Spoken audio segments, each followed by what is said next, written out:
औज़ुबिल्लाहिमिनश्शैतानिर्रजीम बिस्मिल्लाहिर्रहमानिर्रहीम अस्सलाम वालेकुम। मैं सरफराज अहमद में आपकी खिदमत में हाज़िर हूँ। हेल्थ साइकोलॉजी के लेक्चर्स के सिलसिले का आज हमारा अगला lecture models of stress and coping.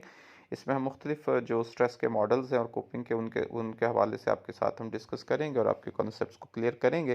तो सबसे पहले मैं आपको ये बता दूँ कि जो मॉडल्स का मकसद होता है वो बेसिकली, और जो स्ट्रेस मॉडल्स हमारा उनका मकसद जो है वो स्ट्रेस और कोपिंग के दरमियान जो रिलेशनशिप है, जो कम्प्लेक्स रिलेशनशिप है, उसको बयान करना है। ये जो मॉडल्स हैं बेसिकली एक जो डायनामिक प्रोसेस है हमारा, जो इन्वॉल्व होता है कि किस तरह से जो इंडिविजुअल्स हैं वो इनको परसीव्स करते हैं स्ट्रेस को, यानी स्ट्रेस को हम किस तरह से परसीव करते हैं, और फिर उन जो स्ट्रेसर्स होते हैं जिसके ज़रिए से स्ट्रेस हो रही होती है उनके लिए हम किस तरह से रिस्पॉन्ड करते हैं। इस के ऊपर हम इसमें रोशनी डालेंगे। तो इसमें जो प्रोमिनेंट मॉडल्स हैं वो हमने इसमें बयान किए हैं। तो आइए आज के लेक्चर का आगाज़ करते हैं। सबसे पहले हमारे पास प्राइमरी जो हमारा अप्रेजल प्रोसेस है, रिचर्ड रजारस का, उसके हवाले से हम बात करेंगे।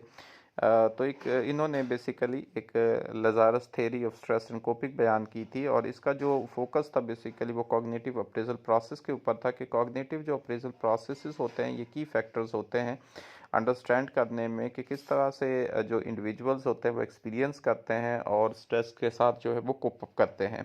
यानी सबसे पहला जो जिसको हम प्राइमरी अप्रेजल की बात करते हैं, इसमें तो यही होता है कि हम एवेलुएट कैसे करते हैं, जो स्ट्रेसर होता है उसको किस तरह से एवेलुएट करते हैं, एक्सपीरियंस करते हैं, इसको प्राइमरी अप्रेजल कहा जाता है।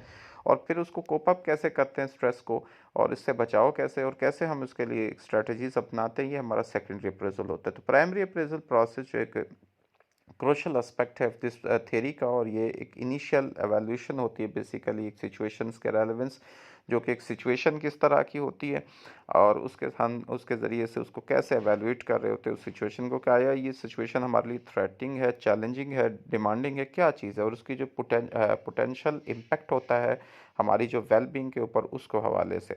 तो यहाँ पर जो लेजारस ने उसने दो प्राइमरी अप्रेजल प्रोसेसेस बयान किए थे। पहला जो है यानी जो कॉग्निटिव अप्रेजल उन्होंने बयान, पहला जो जिसको हम प्राइमरी अप्रेजल कहते हैं। प्राइमरी अप्रेजल जो है, जैसे मैंने अभी पहले बताया आपको कि इनिशियल असेसमेंट होती है किसी भी सिचुएशन की। हम देख रहे थे कि ये सिचुएशन हमारे लिए कितनी थ्रेटनिंग है, कितनी चैलेंजिंग है, कितनी हार्मफुल है, और या उसके जो पोटेंशियल बेनिफिट्स इंडिविजुअल को क्या हो सकते हैं, उस हवाले से देखते हैं। तो इस फेज़ के अंदर जो दो तरह की हमारे पास एवेल्यूशन, एक तो हमारी सबसे पहले होती है जिसको कॉग्निटिव एवेल्यूशन कहते हैं। इस फेज़ में इंडिविजुअल एवेल्यूएट करते हैं उसकी सिग्निफिकेंस को, और कि हमारी जो वो असेस करते हैं कि ये सिचुएशन इरेलीवेंट तो नहीं है, या बिनाइन तो नहीं है, यानी इसका ख़तरा ज़्यादा तो नहीं है, पॉजिटिव है, स्ट्रेसफुल बट मैनेजेबल है, या चैलेंजिंग है, या इसमें जो है वो हमारे लिए थ्रेटनिंग है, यानी हार्म या थ्रेट इसका हो सकता है। इसकी उसकी एक सिंपली हम है कि उसकी अंडरस्टैंडिंग हम करते हैं। दूसरे में उसके लिए हम इमोशनल रिस्पॉन्स देते हैं। अब ये डिपेंड करता है हमारे प्राइमरी अप्रेजल के ऊपर। अगर हम समझते हैं थ्रेटनिंग तो हमारा इमोशनल रिस्पॉन्स और तरह का होगा। अगर हम उसको समझते हैं कि पॉजिटिव है, स्ट्रेसफुल है बट मैनेजेबल है, तो और तरह का रिस्पॉन्स होगा। इरेलीवेंट है तो और तरह का रिस्पॉन्स होगा। ठीक है, अब आते हैं हम, यानी ये हमारी इमोशनल इसके लिए रिस्पॉन्सेज होते हैं। अब सेकेंडरी अप्रेजल की तरफ जब हम बात करें, तो अब जब प्राइमरी अप्रेजल को फॉलो करते हुए हम आगे बढ़ते हैं। अगर एक सिचुएशन जो है वो अप्रेस्ड होती है एज अ हार्म या ख़तरा, थ्रेट या चैलेंज, तो इंडिविजुअल क्या करते हैं, इंगेज हो जाते हैं सेकेंडरी अप्रेजल में। अब सेकेंडरी अप्रेजल क्या है, तो इसमें एवेल्यूएट करते हैं उसके लिए कोपिंग रिसोर्सेज के, हमने इससे बचना कैसे, और ये डिटरमिन करता है कि हम कितने इक्विप्ड हैं अपने तौर पर, और अपने जो है इन स्ट्रेसर्स को हैंडल करने के लिए। अब इसमें हम कोपिंग रिसोर्सेज ढूंढते हैं। अब कोपिंग रिसोर्सेज में हम इसमें जो है अपनी पर्सनल स्ट्रेंथ को देखते हैं, सोशल सपोर्ट को देखते हैं, प्रॉब्लम सॉल्विंग स्किल्स को देखते हैं, और प्रीवियस एक्सपीरियंसेस को देखते हैं। ये जो एवेल्यूशन है कंसिडर करती है कि क्या ये रिसोर्सेज जो हैं वो काफ़ी हैं मैनेज करने के लिए या और कम करने के लिए स्ट्रेसर को। ये कोपिंग रिसोर्सेज हम फिर उसके बाद डिसीजन ऑन कोपिंग स्ट्रेटजीज। अब हमारे सेकेंडरी अप्रेजल के बेस पर अब इंडिविजुअल डिसाइड करता है कोपिंग स्ट्रेटजी। ये जो आ जाता है कि इसमें कि प्रॉब्लम फोकस्ड कोपिंग होगी, यानी हमने स्ट्रेस को डायरेक्टली एड्रेस करना है, या इमोशनल फोकस कोपिंग होगी कि हमने अपने इमोशंस को जो है रिस्पॉन्सेज को रेगुलेट करना है। किस तरह से ये डिसीजंस होता है कोपिंग स्ट्रेटजी, जो हम पिछले क्लास में भी, पिछले जो लेक्चर है उसमें भी हम डिस्कस कर चुके हैं कि प्रॉब्लम फोकस्ड कोपिंग क्या होती है और इमोशनल फोकस्ड कोपिंग क्या होती है। तो इस तरह से ये हमारा बेसिकली मॉडल है और इस तरह से हम इस पे काम करते हैं और आगे चलते हैं। नेक्स्ट हमारा हेल्थ बिलीफ मॉडल है। ये एक साइकोलॉजिकल फ्रेमवर्क है जो कि जिसका मकसद होता है कि हमने अंडरस्टैंड करना है, प्रिडिक्ट करना है हेल्थ रिलेटेड बिहेवियर्स को। यानी हेल्थ रिलेटेड बिहेवियर्स को हमने सबसे पहले अंडरस्टैंड करना है, फिर उनको प्रिडिक्ट करना है। इनमें यह होता है कि किस तरह से इंडिविजुअल जो है परसीव करते हैं, रिस्पॉन्ड करते हैं स्ट्रेस के लिए। जो ये मॉडल है ये इसका स्पेसिफिकली ये स्ट्रेस के ऊपर या कोपिंग के ऊपर फोकस नहीं करता, लेकिन इसके जो कॉन्सेप्ट्स हैं उनको अप्लाई किया जा सकता है स्ट्रेस के लिए और कोपिंग प्रोसेसेस के लिए। तो हेल्थ बिलीफ मॉडल जो इसको ओरिजिनली डेवलप किया था एक सोशल साइकोलॉजिस्ट उन्होंने 1950s में।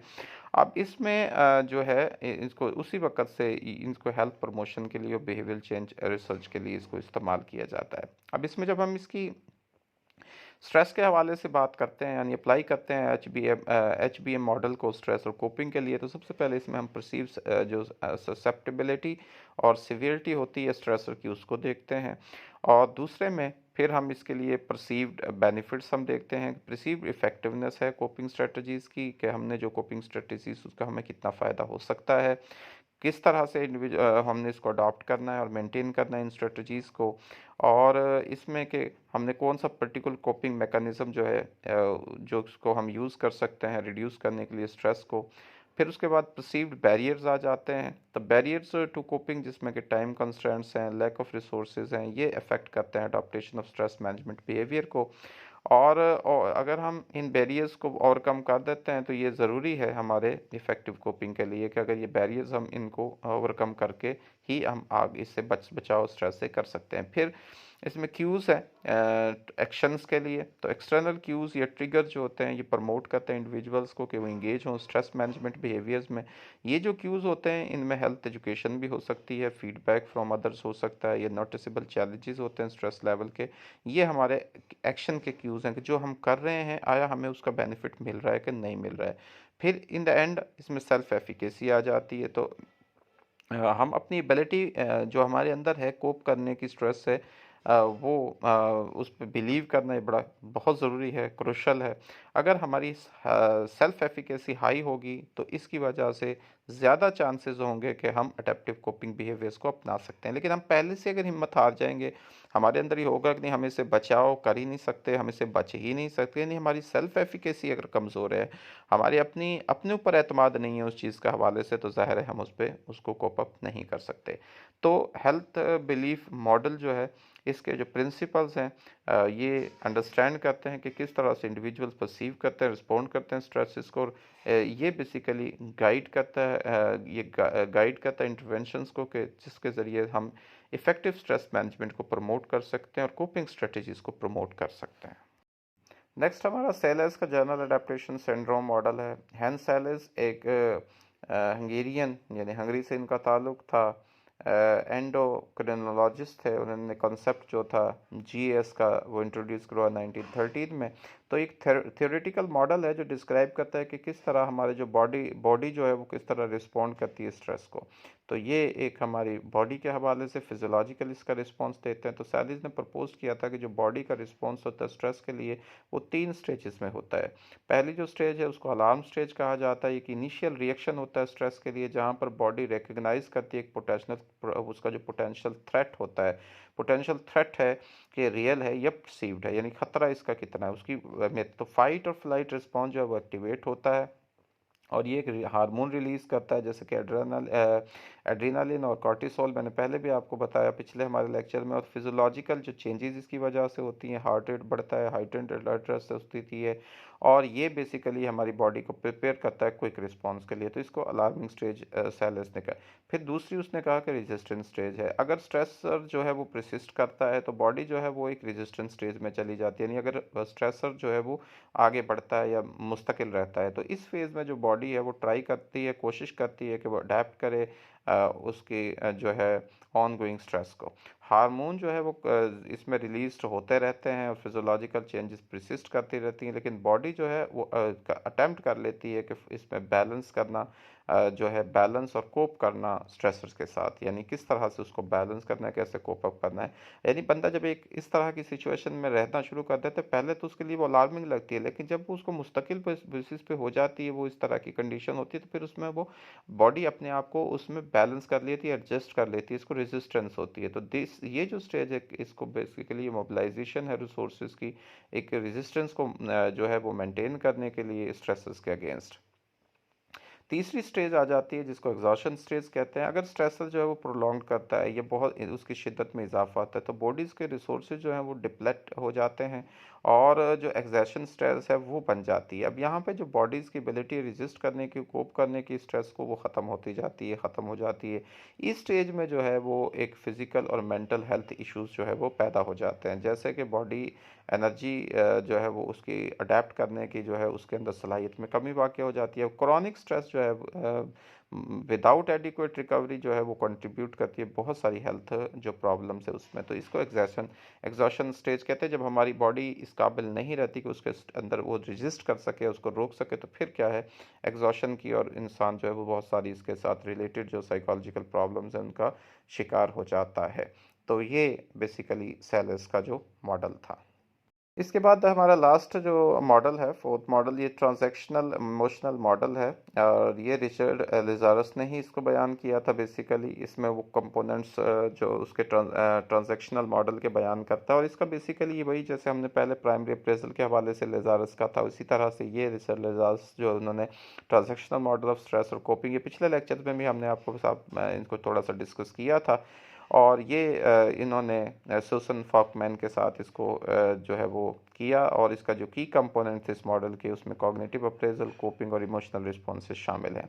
अब इसमें कोपिंग जो अप्रेजल की वो बात करता है, कॉग्निटिव अप्रेजल की बात करता है, तो वही जो हमने पहले डिस्कस किए हैं, प्राइमरी अप्रेजल और सेकेंडरी अप्रेजल है। अब कोपिंग की अगर वो बात करते हैं, कोपिंग में हमारे पास दो तरह की होती है, प्रॉब्लम फोकस्ड कोपिंग और इमोशनल फोकस्ड कोपिंग है। ये पिछले हमारे लास्ट लेक्चर में हमने डिटेल में इसके हवाले से बात की थी कि प्रॉब्लम जो फोकस कोपिंग है उसमें हमारा डायरेक्ट एक्शन है होता है, जिसमें कि हम स्ट्रेसर्स को एड्रेस कर रहा होता है। इनमें यानी हम जो है वो डायरेक्ट एक्शन लेते हैं और मॉडिफाई करते हैं उस सिचुएशन को जो कि स्ट्रेस को कॉज कर रही होती है, जो हो रही होती है। ये प्रॉब्लम फोकस्ड, हम डायरेक्टली हमने प्रॉब्लम के ऊपर फोकस करना है। इमोशंस में हमने अपने इमोशंस को देखना है कि हमारे इमोशंस उस स्ट्रेस के हवाले से कैसे, उसको हम कैसे मैनेज कर सकते हैं। यानी अगर हमसे प्रॉब्लम नहीं होती बहरहाल उस पर हम एडजस्ट, उस प्रॉब्लम को नीचे, तो हम अपने इमोशंस को मैनेज कर लेते हैं, इमोशन को फोकस करना होता है। अब इसमें रेगुलेट करते हैं इमोशनल रिस्पॉन्सेज को स्ट्रेस के लिए। इसमें इमोशनल सपोर्ट हम देखते हैं, पॉजिटिव जो है री इंटरप्रिटेशन करते हैं, या रिलैक्सेशन टेक्निक जो है उसको इस्तेमाल करते हैं। अगली उसमें जो हमारी इमोशनल रिस्पॉन्सेज होते हैं, इसमें इमोशनैलिटी भी आ जाती है और रीअप्रेजल भी आ जाता है। इमोशनैलिटी जो है बेसिकली, इमोशनैलिटी में जो इमोशनल रिस्पॉन्सेज हैं उसमें इंडिविजुअल एक्सपीरियंस का एक जो है इंडिविजुअल्स के जो एक्सपीरियंसेस होते हैं, यानी अफराद के जो उस चीज़ को हवाले से वो देखता है कि हमारे एक्सपीरियंसेस क्या हैं, वो इम्पोर्टेंट चीज़ है। तो इमोशनल रिस्पॉन्स जो है वो असरअंदाज होते हैं कॉग्निटिव अप्रोजल के ऊपर भी और कोपिंग इफेक्ट्स के ऊपर भी। यानी हम उसके लिए, उस जो हमारे सामने स्ट्रेस आ रहा है, ये स्ट्रेसर आ रहा है, हम उसके लिए इमोशंस कैसे हैं, या हमारा उसके लिए इमोशनल एक्सपीरियंस किस तरह का है। तो इफ़ेक्टिव कोपिंग जो है वो तब भी हो सकती है एक पॉजिटिव, ये बेसिकली इफ़ेक्टिव कोपिंग जो है वो लीड करती है पॉजिटिव इमोशंस को, और इनफेक्टिव जो कोपिंग है वो रिजल्ट है वो उसके नतीजे में नेगेटिव इमोशंस पैदा होते हैं, यानी एनजाइटी, एंगर और सैडनेस पैदा होते हैं। तो अगर कोपिंग हमारी इफेक्टिव होगी तो पॉजिटिव इमोशंस हो जाएंगे, और कोपिंग स्ट्रेटजी हमारी अगर इनफेक्टिव हुई तो फिर एनजाइटी, एंगर और सैडनेस हो जाएगी। रीअप्रेजल के अंदर जो है वो कांस्टेंट प्रोसेस है, बेसिकली जो स्ट्रेस और कोपिंग प्रोसेस है वो ऑन गोइंग और डायनामिक है।